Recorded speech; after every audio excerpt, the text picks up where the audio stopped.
Today's episode, we're going to review what took place in day one of New Japan's Cup, with a lot of great matches that took place, even some wrestlers from the junior weights, some of the veterans, but of course, the most popular ones we got.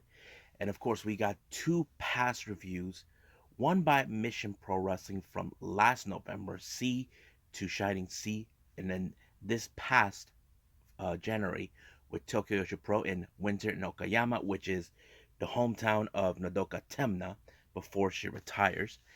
And of course, we're going to see what's going to take place in AEW Dynamite, which is the go home show before this Saturday's Revolution. And also, we got some news updates regarding of a situation that took place with Cain Velasquez, and we got plenty more to talk about. So, let's get ready for another episode of the Deleted Wrestle Zone.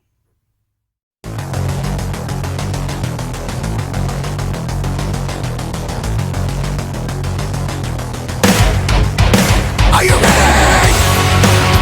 Get up, get up! Get up, get up! Get up, get up! Get up, get up! Get up, get up! Get up, get up!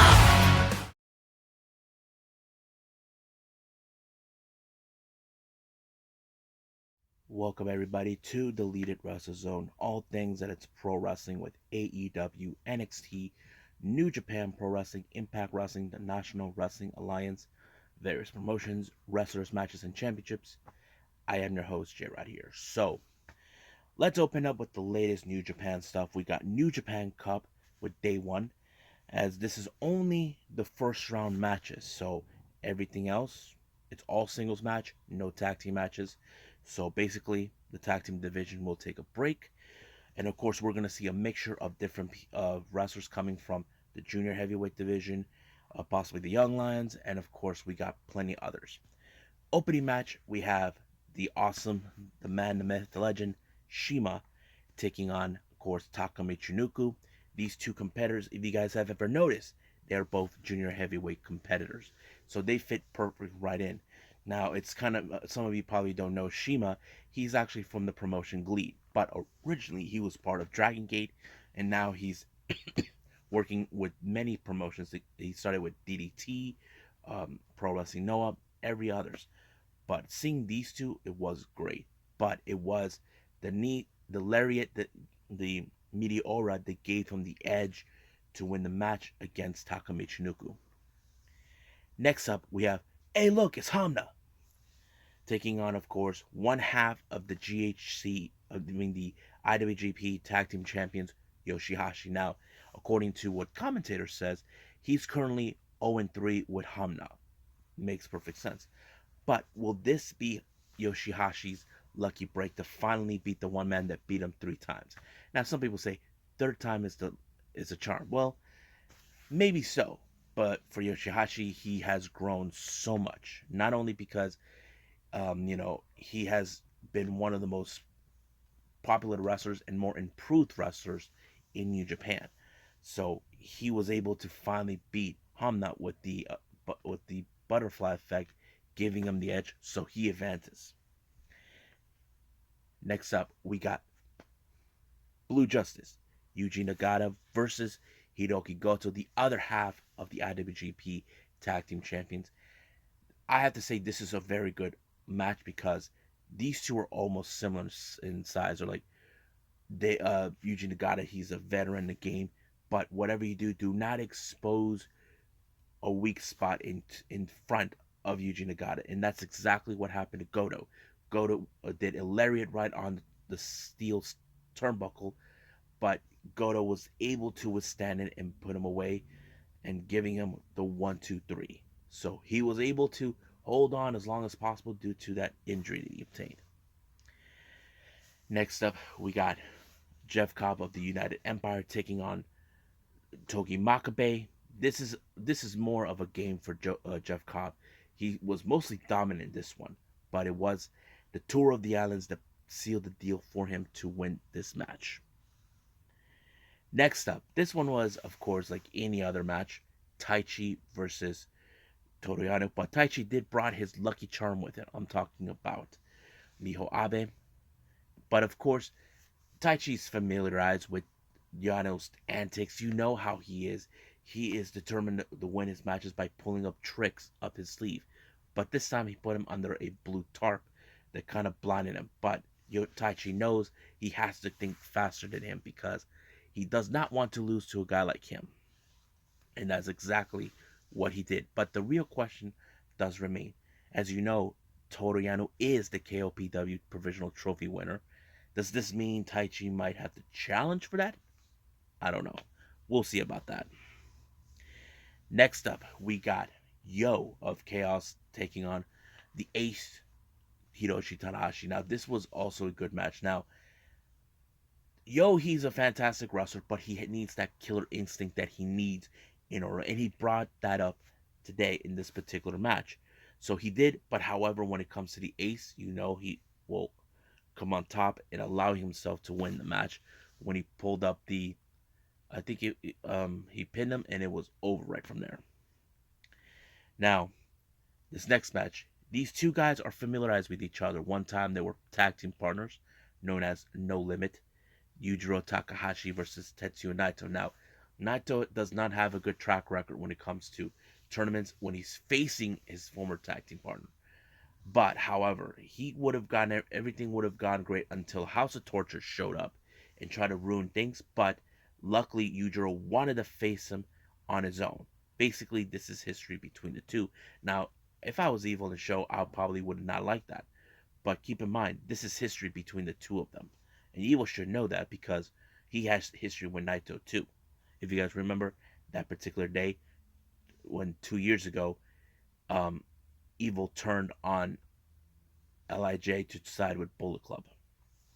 But it was Destino that sealed the deal for Naito to give him the win. Now, our main event, this is El Desperado versus Okada. Now, Okada has spoken high regards of El Desperado. And I have to say it was a pretty good match because, Desperado, he has been one of the most fantastic junior heavyweights in the world, one of the best ones. And you look at Okada, he has been at the top of his world many times over. And I have to say it was a fantastic match until Okada applied the Rainmaker, giving him the edge to win the match. And of course, he praises Desperado for putting the best out of him. But of course, the dream has to come to an end. So that's pretty much it. What took place with New Japan Pro Wrestling. So let's time to move on with Mission Pro Wrestling.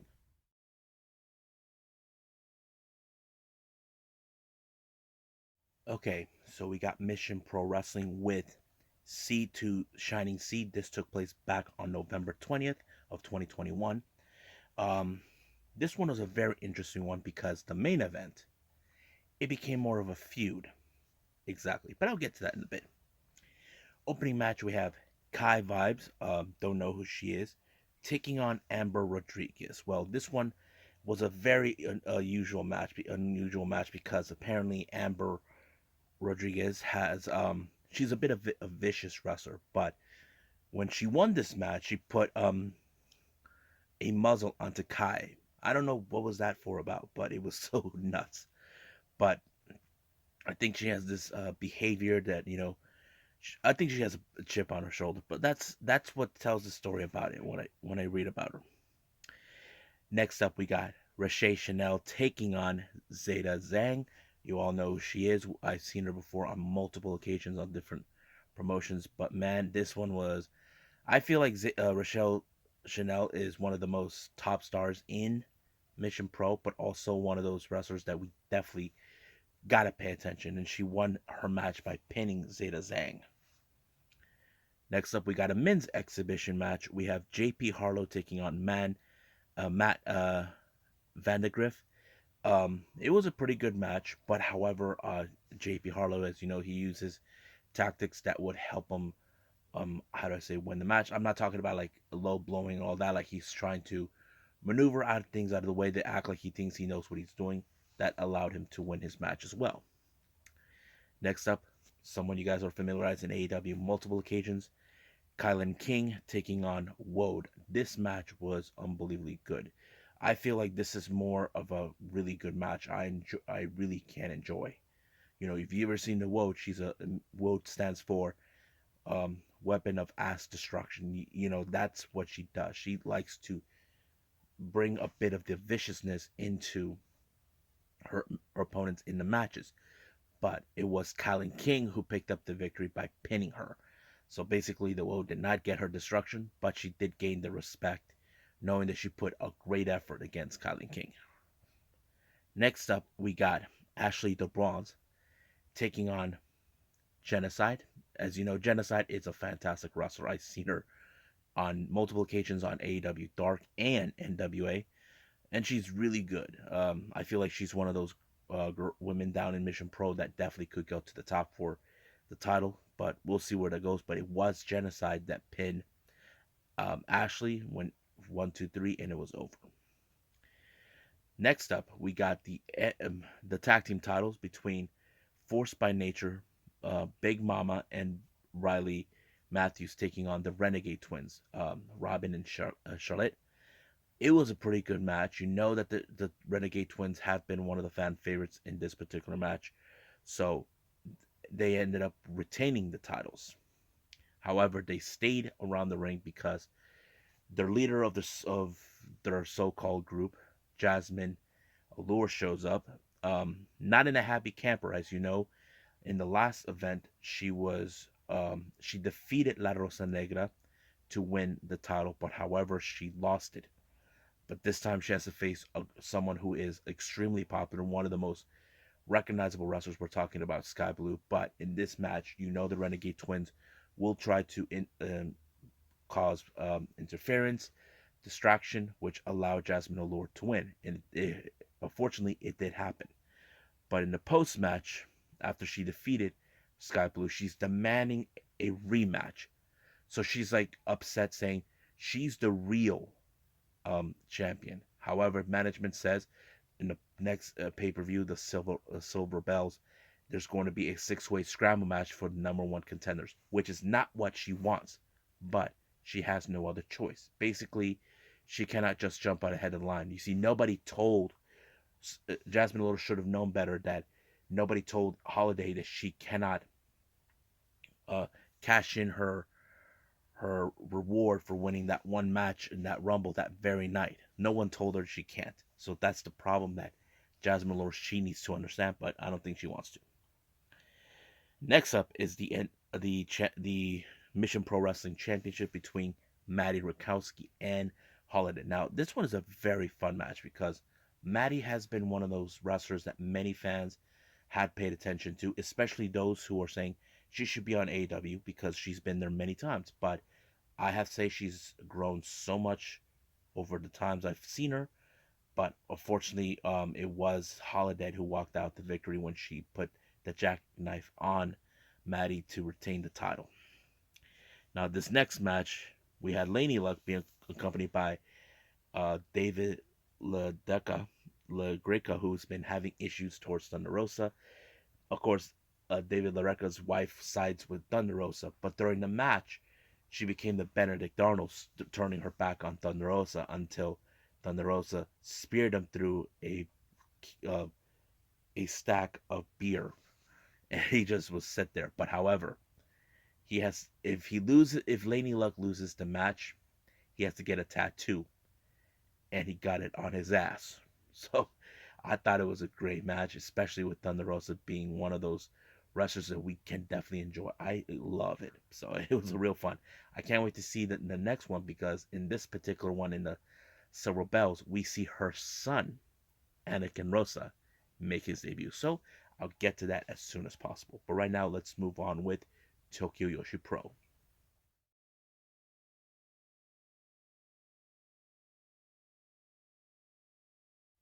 Okay, so we got Tokyo Joshi Pro. This took place on the 9th of January, and this one is the winter in Okayama. Now, this is a special day. Before this particular event, Nodoka Temna announced that she was retiring in March. But she did wanted to do one thing before her retirement, and is to go to Okayama, which is her hometown where she's from. And luckily for her, they informed her that she was going to be in that Tokyo Joshi Pro were making a stop there, and of course, it's part of it now. Right now, to this day, she still has it. She's still wrestling. Um, she will retire in March or April, alongside Marika Kobashi. So there's still matches between these two. But right now, let's get to the matches. First one, we got Moka Miyamoto taking on, of course, the cutest in the world. We're talking about Maki Ito. You know Maki Ito. She's a bit of aggressiveness, all that. And it did allowed her to put like the somewhat version of the Texas Cloverleaf onto Miyamoto and force her to tap out, which she did.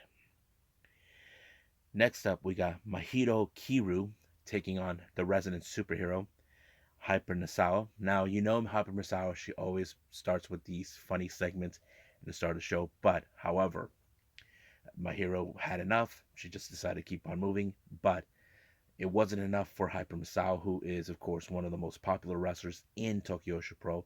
And, of course, she pinned her from jumping off the turnbuckle. So that's pretty much fun. Next up, we got Pam Adajuku versus Raku versus Yuki Kamifuku. Now, Yuki Kamifuku, she's one of the most serious wrestlers ever, and she is one of the most popular wrestlers and tallest. So both Palm and Raku has no other choice unless Raku can put her to sleep. But unfortunately, she didn't get the chance to until it was of Kamifuki who pinned Palm Adajuku in the match, and it was over right there. Now our next match, this is they call the Faturi no Princess Max Heart Tournament for 2022 first round. So this is more of a who will get an opportunity for the tag titles in the future. First team, we have Kaya Tobimami teaming up with Haruno Neko, taking on Naoki Kuda and Hikari Nao. Now these two girls have been teaming up recently. Now in the past, Hikari Nao actually never teamed up with anybody. The only people she teamed up in her past was a former member of the Up Up Girls, Pinano. Then it was Natsumi, who we know her now as Natsupoi. And then, of course, there was Sina Shiati, who retired due to the fact that she had to went on injury. But this is the first time I see Hikari finding a partner, and she teamed up with her. And I thought it was fun, and I think their teamwork. But it was Naoki Kuda who actually pinned Neko in order to win the match. So they advanced to whatever round they're going to be in. Next match you have is uh, a six person tag match, or we should call it trios match. First team we got Arisu Endo, Zuzumi, and Marika Kobashi taking on Yuki Arai and the Magical Sugar Rabbits, consistent of Mizuki and Yuka Sakasaki. Now this is a very good team to watch. You know, I enjoyed everything the Magical Sugar Rabbits done. I feel like also the Morika and Endo really and Zuzu really improved a whole lot throughout the time they've been with Tokyo Joshi Pro. But unfortunately, it was Yuka Sakasaki that picked up the victory when she pinned Ariza Indu. Now, our main event, we got Hakuchumu, consisting of Miyu Watanabe and Rika Tatsunomi, teaming with the champion Miyu Yamashita, taking on Shoko Nakajima, and the Bakuratsu sisters, Yuki Aono, taking and Nodoka Temna. I have to say, what a match! Really great. But it was Temna who pinned Miyu Watanabe. I mean, they're both powerhouses, but it was Temna who picked up a really strong victory when she speared Watanabe for this, and it was 1, 2, 3. It was over, and of course she gave her little speech, being back in her hometown in Okayama. But yeah, I feel like we're all gonna miss her once she retires. So we'll see from there. So I think that's pretty much it. There will be more Tokyo Joshi Pro down the line, so we'll see what happens then. So right now, let's move on with AEW Dynamite.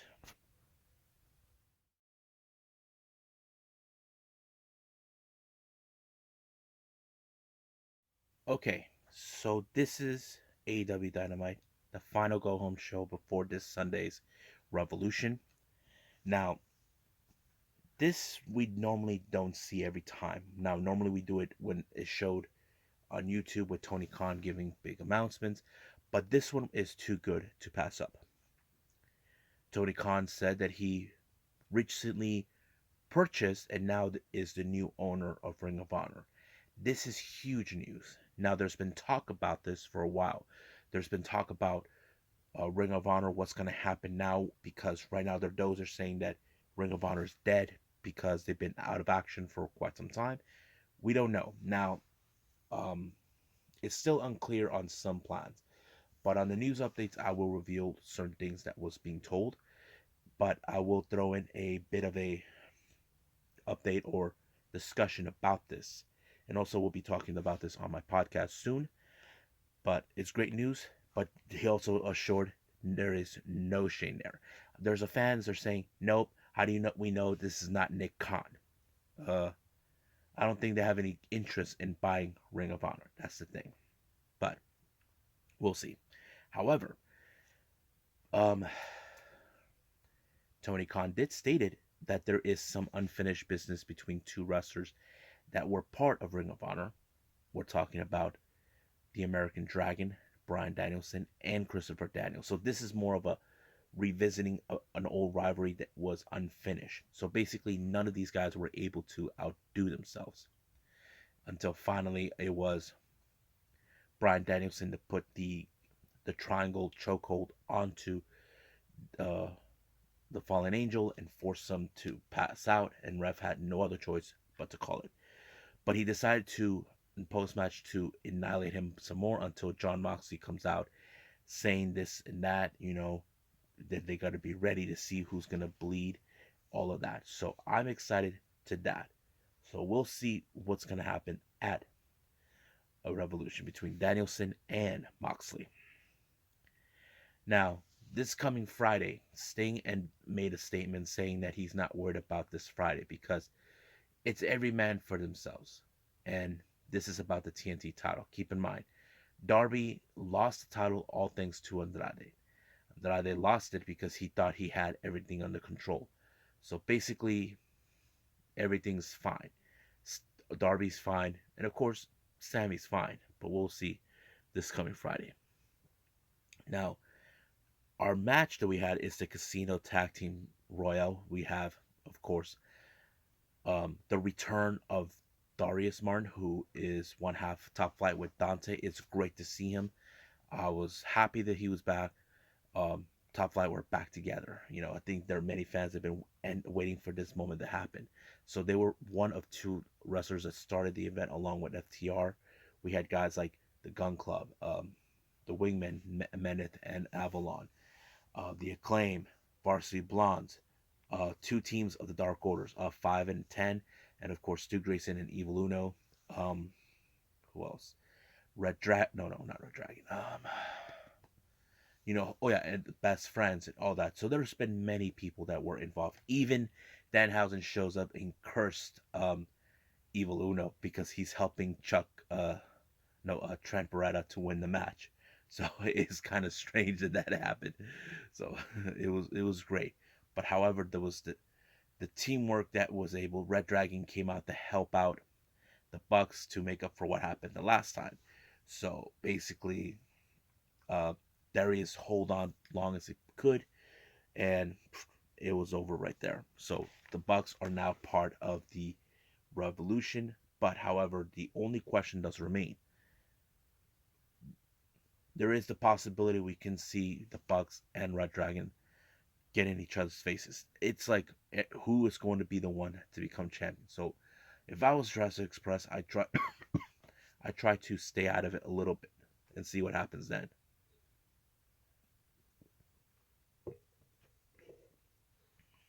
Now, Jericho gave his final thoughts about this Sunday, saying that he's looking forward to it, but he said if Eddie Kingston, if he beats him, he'll give him the respect he deserves. But of course, we don't know exactly how this is going to end. We know that Kingston loves to fight, but that's how it is. But Santana Ortiz, they acted like they're all cool.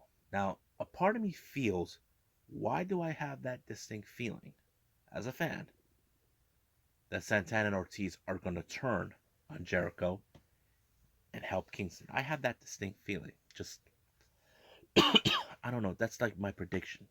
But we'll see what happens then. Now, CM Punk comes out, talk about what happened the last time where MJF kind of spoke out. Now, this emotional side of MJ, I had this distinct feeling, and it kind of confirmed for me. What if this is another trick from MJF trying to lower CM Punk's guard down? So he made him bleed the entire time. I knew he was going up to something.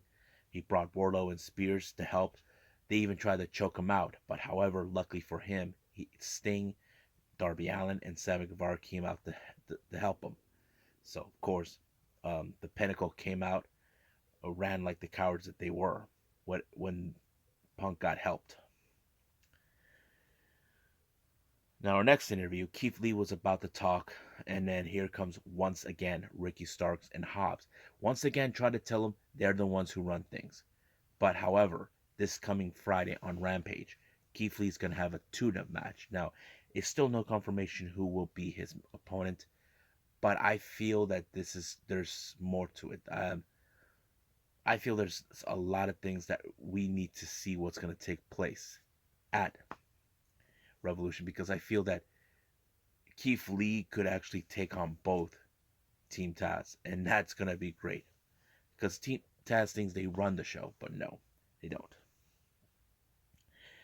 Now, our next match is a feud. Now we have Jamie Hayter and Britt Baker along with Rebel taking on Mercedes Martinez and Thunder Rosa. Now keep in mind, Mercedes Martinez was hesitant to hurt Thunder Rosa the last time, but she did put Jamie Hayter through a table last Friday on Rampage.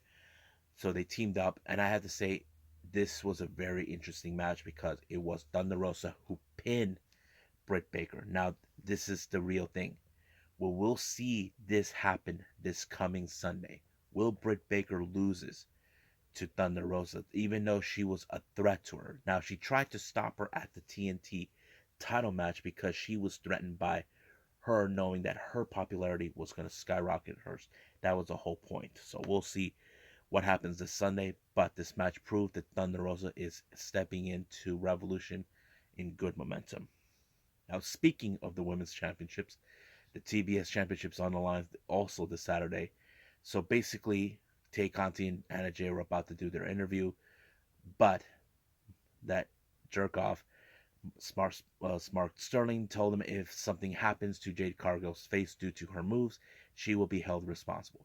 If I was Tay Conti, kick the attorney's ass, because it's none of his business. He's not the one wrestling. But sooner or later, those moves will come in handy, and there's nothing that Mark Sterling can do about it. Now, our next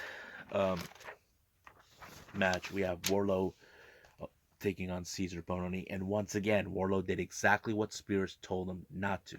The Symphony power bombs, and he was about to steal the spotlight. So this is the problem.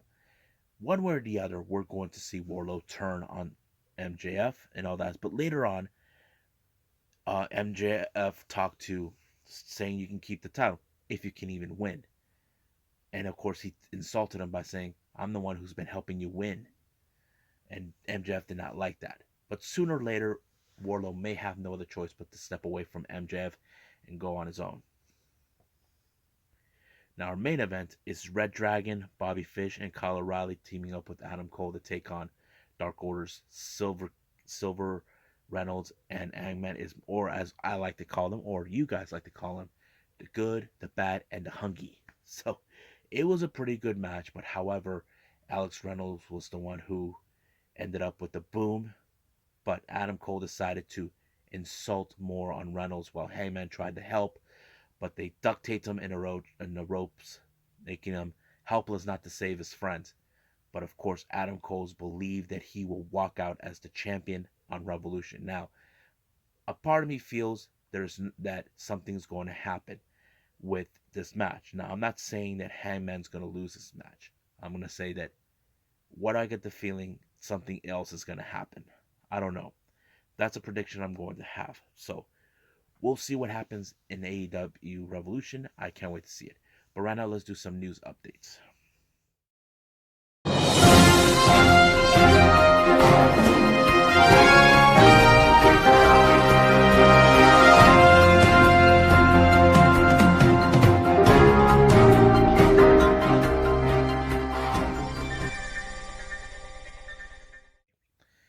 For all you MMA fighters there, and also guys who've been in love with wrestling, you may have heard the news. This is 2 days ago news.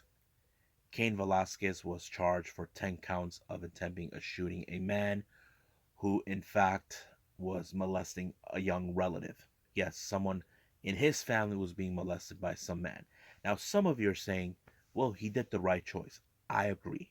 But the laws are the laws. That kind of puts him in a predicament. Basically, he could face up to 20 years. Now, some of you are going to find this a load of bullshit about the guy who tried to molest. He's out on bail and he's on house arrest, but at the same time, he's not allowed to be near children. He has to be about 100 yards. Now, this is going to be a very interesting to follow. Now, I'm sure fans would say that Cain Velasquez did the right thing. To me, I feel like yes, he did the right thing. But at the same time, it's the laws that saying that he cannot do something like this. Well, someone should have known something about this molester a while back, but no one did. But we'll see how this one's go. But as for his return to wrestling, we don't know much. I will keep apprised more on this one as much as possible. Now, our last update, as you know, I mentioned Ring of Honor. Will, as you know, we will have the Super Card of Honor during WrestleMania week, which is going to be good. Now, we now know that Ring of Honor has been purchased by Tony Khan of AEW. More information came around that tapings will take place on the 10th of April, a few days after um, Super Card of Honor, but they will be returning at Philly at the 2300 Arena.